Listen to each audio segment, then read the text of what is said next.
Franklin Pierce, America's 14th president, is one of the most tragic and controversial figures in U.S. history. Once a rising political star, his charm and ambition carried him to the White House. But behind his successes lay deep sorrow, personal loss, and a presidency that only deepened the nation's divide. How did a man who never sought power become a president who failed to unite his country? This is his story.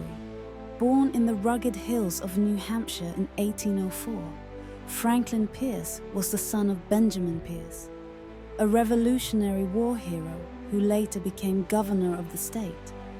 From a young age, Franklin was surrounded by politics and military influence. But unlike his father, his weapon was not the sword. It was charm. At Bowdoin College, Pierce forged friendships that would last a lifetime, including with Nathaniel Hawthorne and Henry Wadsworth Longfellow. He was charismatic, well-liked, and a natural leader. But despite his charm, he was not a brilliant student. He struggled academically before finally graduating in 1824. Pierce quickly found his place in politics.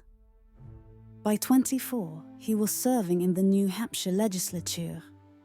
At 28, he became the youngest member of the U.S. House of Representatives.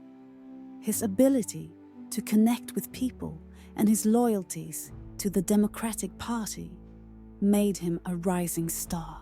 But in his personal life, Pierce was deeply different. He married Jane, means Appleton, a quiet, deeply religious woman who despised politics. Their marriage was marked by tragedy. Of their 3 children, only one survived infancy. Jane wanted Franklin to leave public life, and for a time, he did. In 1842, he resigned from the Senate and returned to New Hampshire. But politics was not done with Franklin Pierce.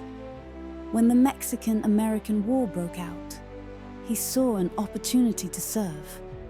Though he had no military experience, he was appointed a brigadier general. But his battlefield experience was marked by misfortune. In a key battle, his horse reared, injuring him.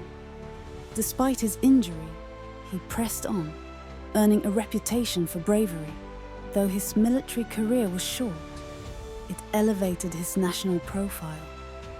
He returned home a war hero, but his real battle was yet to come. The Democratic Party was deeply divided in 1852. After multiple rounds of voting with no consensus, they turned to an unexpected nominee, Franklin Pierce. He was a compromising candidate, moderate, uncontroversial, and largely unknown. He won by a landslide, but his triumph was immediately overshadowed by tragedy. Just weeks before his inauguration, he and his wife Jane lost their last surviving son, Benny, in a horrific train accident. Jane, already frail, was devastated. She blamed politics and God for their loss. Franklin Pierce entered the White House a broken man. His wife withdrew from public life, and his own grief weighed heavily. But the country had no time for mourning. The slavery debate was tearing the nation apart. His biggest decision, the Kansas-Nebraska-Act, backfired spectacularly. Instead of unifying the country, it led to bloody conflict. His enforcement of the Fugitive Slave Act only worsened his reputation. By the end of his term, even his own party abandoned him. He was the first elected president in U.S. history to be denied renomination. After leaving office, Pierce drifted into political obscurity. The nation he once led was spiraling towards civil war. He opposed Abraham Lincoln and criticized the war effort, making him even more unpopular. His friendships faded. Only Nathaniel Hawthorne remained loyal. But when Hawthorne died in 1864, Pierce became truly alone. Franklin Pierce died in 1869, largely forgotten by the nation he once led. His funeral was modest, attended by few political figures. History moved on without him. Today, Franklin Pierce is often ranked among America's worst presidents. His failures deepened national tensions and paved the way for the Civil War. Yet his story is more than just political failure. It is one of grief, ambition, and the burden of power.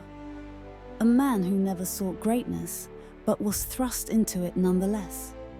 Franklin Pierce, a precedent shaped by tragedy, and a nation shaped by his choices.